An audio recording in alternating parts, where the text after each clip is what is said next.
Hello दोस्तों, आपका स्वागत है हमारे चैनल में। आज का जो टॉपिक है वो है revision of physiology of labour. ठीक है, इसमें एक एक बात करके रिवीजन करेंगे। अभी जो रिवीजन कर रहे हैं वो है हम मेनली ब्लड और कार्डियोवैस्कुलर सिस्टम के बारे में। ठीक है, सबसे पहले क्या होता है, तो सबसे पहले आपको पता है फर्टिलाइजेशन होता है। फर्टिलाइजेशन के बाद यूट्रस में मेनली हाइपरट्रोफी होता है। क्या होता है? हाइपरट्रोफी।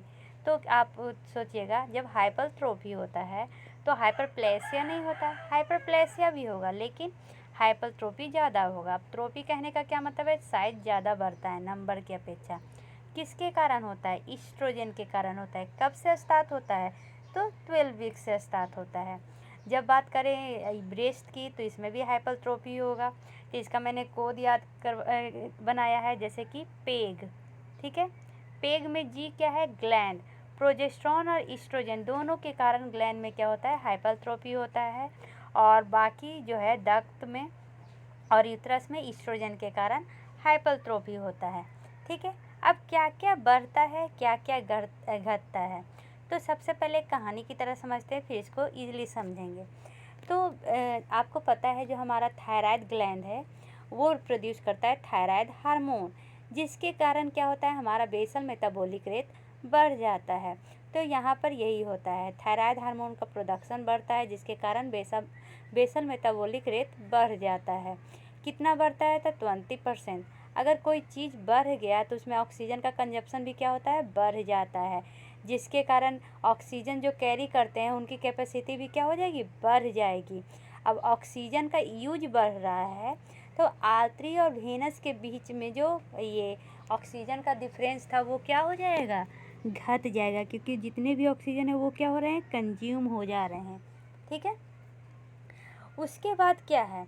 तो उसके बाद ये है ना कि जैसे कि इतना तक तो समझ गए कि हमारा ये थायराइड हार्मोन से क्या रिलेशन है। थायराइड हार्मोन बढ़ेगा जिसके कारण बीएमआर बढ़ेगा, जिसके कारण ऑक्सीजन कंजप्शन बढ़ेगा, जिसके कारण ऑक्सीजन कैरी कैपेसिटी बढ़ेगा, लेकिन ये ऑक्सीजन ए बी डिफरेंस घट जाएगा। ठीक है, अब क्या होता है ना कि जो ब्लड का वॉल्यूम है वो भी बढ़ जाता है। ब्लड का वॉल्यूम क्यों बढ़ता है? तो इसके मेनली आरबीसी मास से रिलेशन है। जैसे कि बताती हूँ, जब डिलीवरी होता है तो उसमें बहुत सारा ब्लड लॉस होता है। अगर ब्लड का वॉल्यूम नहीं बढ़ेगा तो बहुत सारे आरबीसी बाहर चले जाएंगे, जिसके कारण अनीमिया, सीवियर अनीमिया होने का खतरा रहता है। इसलिए क्या होता है, जो हमारा ब्लड होता है वो अपना वॉल्यूम बढ़ा देता है और किस फेज में चला जाता है? तो हेमो डाइल्यूशन के फेज में चला जाता है, ताकि ब्लड ज़्यादा भी निकले तो आरबीसी का जो परसेंटेज है वो कम बाहर जाए। ठीक है, तो इस तरह से ब्लड वॉल्यूम बढ़ जाता है। अब कब से बढ़ना स्टार्ट होता है? तो 8 से 10 वीक में, और उसके बाद ये मैक्सिमम कब होता है? तो 32 वीक में। ठीक है, 32 वीक में ये मैक्सिमम होता है। कितना परसेंटेज बढ़ता है? 30 to 40% बढ़ता है, जिसके कारण क्या होता है, जो पेरिफेरल वेस्कुलर रेजिस्टेंस है वो घट जाएगा। अब जब ब्लड वॉल्यूम बढ़ेगा या ब्लड वॉल्यूम कम था तो क्या माँ पहले क्या करती है? अपने आप को ब्लड देती है फिर फीटस को देती है? नहीं, ऐसा नहीं होता। पैरेलल डिस्ट्रीब्यूशन होता है। क्या होता है? पैरेलल डिस्ट्रीब्यूशन, जो है सबको इक्वल मात्रा में ब्लड मिलेगा। अभी मैंने क्या बताया कि वैसोडाइलेशन हो जाता है, तो ये मेनली किसके कारण होता है? ईस्ट्रोजन, प्रोजेस्टेरॉन, रिलैक्सिन और नाइट्रिक ऑक्साइड के कारण। अब ब्लड डायलेशन हो जाएगा तो इरिथमा हर जगह दिखेगा, तो पाल्मर इरिथमा, स्पाइडर एंजियोमा और सेंसेशन ऑफ हीट, स्वेटिंग और नसल स्टिफनेस दिखता है। अब क्या होता है ना, pooling of blood in lower limb. अब पानी है, ग्रेविटी से क्या होता है? नीचे चला जाता है, लोग खड़े रहते हैं तो ठीक है, पैर में चला जाता है, जिसके कारण फिजियोलॉजिकल इदीमा देखने को मिलता है, जो मेनली रेस्ट करने पे सही हो जाता है। ठीक है, अब ये जो ब्लड वॉल्यूम बढ़ा ये क्यों बढ़ता है? तो ये वाटर रिटेंशन के कारण बढ़ता है। हम क्या कहें? हेमोडाइल्यूशन करना है, ताकि ब्लड लॉस तो हो लेकिन आरबीसी का लॉस जितना हो सके उतना कम हो। तो हम क्या करते हैं, हमारा जो किडनी है वो वाटर रिटेंशन को बढ़ा देता है। तो कैसे? ईस्ट्रोजन क्या करता है? रास मैकेनिज्म को एक्टिवेट करता है, जिसके कारण वाटर रिटेंशन होता है किडनी से, ठीक है। और ये जब हम प्रेग्नेंट होते हैं तो ज़्यादा प्यास भी लगता है, जिसके कारण भी होता है प्लाज्मा ऑस्मोलरिटी कंसंट्रेशन भी बढ़ जाता है, ठीक है। लेकिन क्या होता है ना, जो प्लाज्मा थ्रेशोल्ड होता है थर्स्ट के लिए वो घट जाता है। तो टोटल कितना वाटर रिटेन होता है, तो टोटल 6.5 लीटर वाटर रिटेन होता है। अब चलिए आरबीसी मास का समझते हैं। आरबीसी मास क्या है, ये भी इंक्रीज करेगा 20 to 30%। जैसा कि हमने अभी पीछे देखा कि ब्लड वॉल्यूम क्या है, 30 से 40% बढ़ रहा है, प्लाज्मा वॉल्यूम 40 से 50% बढ़ रहा है वाटर रिटेंशन के कारण, जिसके कारण हेमोग्लोबिन का कंसंट्रेशन सॉल्यूशन के कंपैरिजन में घट जाएगा। और जो है हेमोक्रेट है, पीसी भी है, वो भी घट जाएगा, प्लेटलेट काउंट भी घट जाएगा, प्लाज्मा प्रोटीन कंसंट्रेशन भी घट जाएगा। लेकिन टोटल प्रोटीन अमाउंट क्या होंगे, बढ़े हुए रहेंगे, ठीक है। जैसे अब मन में ये प्रश्न आ रहा होगा कि ये हेमोडाइल्यूशन करने से कैसे आरबीसी कम लॉस होगा।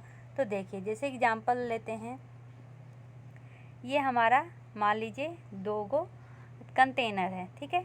एक कंटेनर में आधा लीटर पानी है और इसमें क्या है, ये मान लीजिए कि इस तरह से आरबीसी घुमा हुआ है, ठीक है। कोई में क्या है, सेम कितने आरबीसी इसमें है, 1 2 3 4 5 6 7 8। अब मान लीजिए वाटर रिटेंशन हुआ, अब पानी यहाँ तक हो गया, ठीक है। तो 1 2 3 4 5 6। अब इसमें मान लीजिए कि 500 ml वाटर लॉस हुआ या ब्लड लॉस हुआ, तो किस में ज़्यादा ये आरबीसी निकलेंगे, इसमें या इसमें? नेचुरली है इसमें। क्यों? क्योंकि इसमें जितना ब्लड है उसी के कंपैरिजन में है। तो मान लीजिए कि इतना ब्लड भी गया तो कितना, 1 2 3 4 आरबीसी चल जाएगा। लेकिन अगर इसमें इतना ब्लड गया तो कितना आरबीसी जाएगा, एक ही आरबीसी जाएगा। तो ये होता है हेमो डाइल्यूटेड स्टेज और ये होता है हेमो कंसंट्रेटेड स्टेज। इसलिए हमारा जो सब कुछ प्रकृति ने कितना सोच के बनाया है, इसलिए प्रेगनेंसी के समय हमारा ब्लड क्या हो जाता है, हेमोडाइल्यूटेड हो जाता है। उस समय हाइपर कोगुलेबल स्टेज रहता है। इसका कहने का क्या मतलब है, सारे क्लॉटिंग फैक्टर बढ़ जाते हैं एक्सेप्ट 11 और 13। ये सार भी क्या होता है, बढ़ जाता है। अब आयरन मेटाबॉलिज्म, जैसे कि आरबीसी का मास बढ़ेगा तो आरबीसी क्या से बनता है, तो आयरन से बनता है। तो आयरन का भी क्या हो जाएंगे, आयरन का रिक्वायरमेंट भी बढ़ जाएगा। कितना, तो टोटल 1000 mg बढ़ता है। फीटस और प्लेसेंटा का रिक्वायरमेंट कितना बढ़ता है, 300 mg। फर्स्ट ट्राइमेस्टर में मेनली 3 से 4 mg पर डे ऑब्जर्व होता है और सेकेंड ट्राइमेस्टर में 6 से 7 mg पर डे। तो हम सप्लीमेंट स्टार्ट कर देते हैं सेकेंड ट्राइमेस्टर से ही। तो फर्स्ट ट्राइमेस्टर में क्यों नहीं देते हैं, क्योंकि जानते फर्स्ट ट्राइमेस्टर में मॉर्निंग सिकनेस, नौजिया, वोमिटिंग ये सब होते हैं, उसको ये आयरन क्या करेगा और बढ़ा देगा, इसलिए ये सेकेंड ट्राइमेस्टर में दिया जाता है।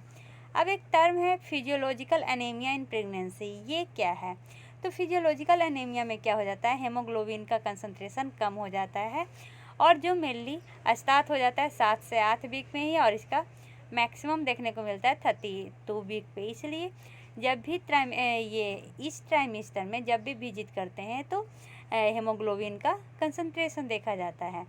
अब देखते हैं कार्डियोवास्कुलर चेंजेस क्या क्या होते हैं। तो इस पर कार्डिक आउटपुट बढ़ जाएगा और उसके बाद जो मैक्सिमम है कब देखने को मिलेगा, 28 से 32 वीक में। कार्डिक आउटपुट कब स्टार्ट हो जाएगा, तो 5 वीक से स्टार्ट हो जाएगा। हार्ट रेट बढ़ेगा, स्ट्रोक वॉल्यूम बढ़ेगा, लेकिन ब्लड प्रेशर घट जाएगा, ठीक है। ये जो कार्डिक आउटपुट है ना, डिलीवरी ये मैक्सिमम अगर कोई पूछे कब होता है, तो सबसे ज़्यादा होता है ये आफ्टर डिलीवरी, 80% बढ़ जाता है, ठीक है। या तुरंत इमीडिएटली पोस्टपार्टम, तुरंत पोस्टपार्टम के बाद, ठीक है। या फिर लेबर, सबसे ज़्यादा डिलीवरी के बाद या उससे कम लेबर में, जब लेबर स्टार्ट होता है, ठीक है, उसमें सबसे ज़्यादा कार्डिक आउटपुट देखने को मिलता है, ठीक है। अब एक टर्म आएगा सुपाइन हाइपोटेंशन सिंड्रोम। इसमें क्या होता है, तो इसमें मेनली क्या होता है, हमारा जो इन्फीरियर वेना कावा है उसमें कंप्रेशन हो जाने के कारण वेसन रिटर्न कम हो जाएगा, जिसके कारण कार्डिक आउटपुट कम हो जाएगा, जिसके कारण हाइपोटेंशन के होंगे, जिसको हम क्या कहते हैं, सुपाइन हाइपोटेंशन सिंड्रोम, क्योंकि ये सोने पर ही मेनली देखने को मिलता है। फिजिकल चेंजेस क्या क्या होते हैं? अगर नॉर्मल फिजिकल चेंजेस की बात करें तो जैसे कि हमारा यूट्रस जैसे जैसे ऊपर आएगा, जो हमारा हार्ट है वो लिफ्ट हो जाएगा अप और आउट की ओर, ठीक है, लेफ्ट साइड में ही रहेगा लेकिन लिफ्ट हो जाएगा अप और आउट की ओर। और जो हमारा डायफ्राम है वो अप की ओर लिफ्ट होगा। एपेक्स जो है कहाँ पे होते हैं? Fourth intercostal space lateral to the mid clavicular apex में आ जाएगा, लाइन में आ जाएगा। उसके बाद जो लेफ्ट हर्थ बॉडल है वो स्ट्रेट हो जाएगा, लॉर्ड हर्थ शांत हो जाएंगे। उसके बाद स्प्लिटिंग ऑफ S1 देखने को मिलेगा, H3 भी सुनाई देगा। इजेक्शन सिस्टोलिक मर्मल अब तो ग्रेड नॉर्मल है। तो फिर एबनॉर्मल क्या है? कार्डियोमेगैली एबनॉर्मल है, स्प्लिट 2 एबनॉर्मल है। अगर इंजेक्शन सिस्टोलिक मर्मर ग्रेड 3 या उससे ज़्यादा हो जाए तब वो एबनॉर्मल है, और डायस्टोलिक मर्मर हो तो भी वो क्या है? एबनॉर्मल है, ठीक है। अब एक क्वेश्चन आता है, जैसे कि एक प्राइमी ग्रेविडा क्लिनिक में आई है फर्स्ट विजिट के लिए, 10 वीक है, वो कंप्लेन कर रही है कि उसको फीवर और पैसेज है ओवर द ये चेस्ट और नेक, और उसमें क्या हो गया, एग्जामिनेशन में टेम्परेचर पता चला कि 99 डिग्री फ़ारेनहाइट है, ठीक है। उसके बाद उसको स्मॉल रेड पेपुल्स हैं, पेपुल्स कैसे हैं? इस तरह का स्पाइडर एंजियोसम की तरह, ठीक है। इसके अलावा कोई भी कंप्लेन नहीं है, तब उसको क्या एडवाइस दीजिएगा? तो उनको ये दीजिएगा कि ये जो है प्रेगनेंसी के समय में नॉर्मल होता है, और इसको ये एक बार प्रेगनेंसी सही हो गया तो ये अपने आप सही हो जाएगा। हम उन्हें कभी भी डर्मेटोलॉजिस्ट के पास रेफ़र नहीं करते हैं। उसके बाद उसको ये भी वार्न नहीं करते हैं कि ये स्कार हो जाएगा, डराते नहीं हैं, और नहीं कहते हैं कि ये लीवर डिजीज है, क्योंकि ये जो स्पाइडर एंजियोसम है ये मेनली लीवर डिजीज में देखा जाता है, लेकिन ये प्रेगनेंसी के समय में नॉर्मल है, जैसा अभी पढ़ाए थे, ठीक है। दूसरा क्वेश्चन में क्या होगा कि एक प्राइमी ग्रेविडा है, 24 वीक में आई, उसने फीटल मूवमेंट परसीव किया, मतलब उसको पता चला कि उसका फीटस मूव कर रहा है, वो अभी सही है, लेकिन ओकेजनली क्या होते हैं, उसके चक्कर आते हैं और वो एकदम ब्लैकआउट हो जाती है। वो जब भी वो बेड पर से उठती है, उसको कोई भी ब्रीदिंग डिफ़िकल्टी नहीं है, चेस्ट पेन नहीं है, लेकिन पैर में क्या है, ये माइल्ड पिटिंग इदीमा है। उसका पल्स रेट देखें तो 88 बीट्स पर मिनट है, बीपी 100/60 mmHg है। उसका हेमोग्लोबिन 12.5 ग्राम पर DL है, यूरिन प्रोटीन निगेटिव है। तो उसमें क्या होंगे? तो उसको एडवाइस करेंगे कि आप रेस्ट कीजिए, लेकिन लेफ्ट लेटरल पोजीशन में, क्योंकि ये सुपाइन जो हमने बताया था ना, हाइपोटेंशन सिंड्रोम हो सकता है। तो सुपाइन में क्या होता है, जो हमारा यूट्रस होता है वो डेक्स्ट्रो रोटेशन में होता है, जिसके कारण इन्फीरियर वेना कावा कंप्रेशन होता है सुपाइन में सोने के कारण। इसलिए हम क्या करते हैं कि लेफ्ट लेटरल पोजीशन में सोते हैं, या सोते समय राइट में क्या होते हैं, राइट के ये पिल्लो रख लेते हैं ये बतख के अंदर, ठीक है।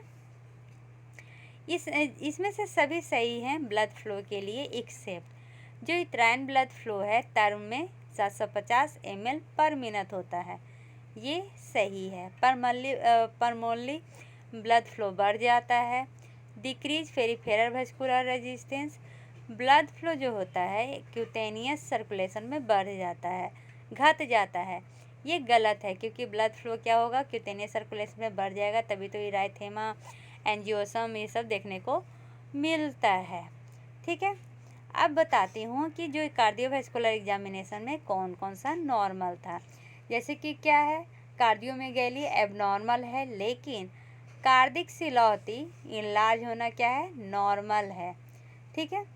स्प्लिटिंग ऑफ S1 क्या है, नॉर्मल है, लेकिन ये जो राइट डेविएशन होता है ECG का वो एबनॉर्मल है। तो नॉर्मल क्या हो जाएगा, लेफ्ट डेविएशन नॉर्मल हो जाएगा। लॉर्ड हर्सौंद क्या है, नॉर्मल है। अब एक क्वेश्चन आएगा कि एक वुमेन है, वो रिफ़र हुई प्रोलॉन्ग लेवल पे, उसको क्या हो रहा है, फीटल डिस्ट्रेस हो रहा है, तो उसका करेक्ट पोजीशन क्या होगा? तो सुपाइन पोजीशन उसका करेक्ट पोजीशन होगा, लेकिन हम तकिया उसके राइट हिप के अंदर रखेंगे, ताकि जो इन्फीरियर वेना कावा है वो सप्रेस होने से बच सके। ये होता कैसे है, तो इसमें हम ये जब पिल्लो अंदर रखते हैं तो इसके कारण जो हमारा ये यूतरस है थोड़ा ऊपर हो जाता है, जिसके कारण इंफीरियर वेना कावा में कंप्रेशर कम जाता है, जिसके कारण कार्डिक आउटपुट ये सही हो जाता है। ठीक है, आप देखें पूछ रहा है कि जो कार्डिक आउटपुट है वो मैक्सिमम कब होता है। तो अभी बताए थे डिलीवरी के बाद क्या होता है, मेनली मैक्सिमम होता है। ठीक है, उसके बाद ड्यूरिंग लेबर, उसके बाद एट 32 वीक। ठीक है, यहाँ तक समझने में कोई भी प्रॉब्लम नहीं है। अब अगले वीडियो में रेस्पिरेटरी सिस्टम के चेंजेस लेके आएंगे। तब तक के लिए bye bye, take care, see you.